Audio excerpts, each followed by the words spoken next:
সেদিন চলে গেছিলাম পার্ক সার্কাসের জামজাম রেস্টুরেন্টে and it was an amazing experience. Started with chicken achari kebab which was so juicy and melted in my mouth. ওপর থেকে একটু লেবু ছড়িয়ে আর সাথে গ্রিন চাটনি মিশিয়ে মুখে পুরে নিলাম। গ্রিন চাটনিটা কিন্তু টেস্টটাকে আরও এনহ্যান্স করে দিয়েছিল।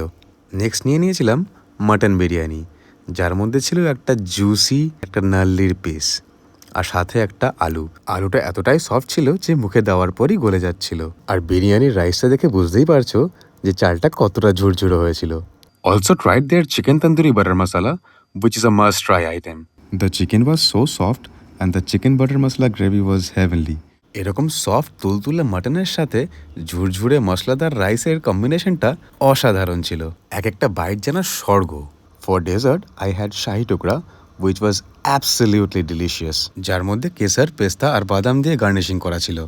আর এই শাহি টুকরার টেস্টটা ছিল অতুলনীয়। আমার মতন মিষ্টি প্রেমীরা এটা দেখার পর আর নিজেকে আটকেই রাখতে পারবে না। ফিনিশড উইথ সাম কালারফুল মৌরি। আর তোমরা যারা যারা আমার মতন টিস্যুর মধ্যে মৌরি নিয়ে আসতে পছন্দ করো তারা এক্ষুনি কমেন্ট করো।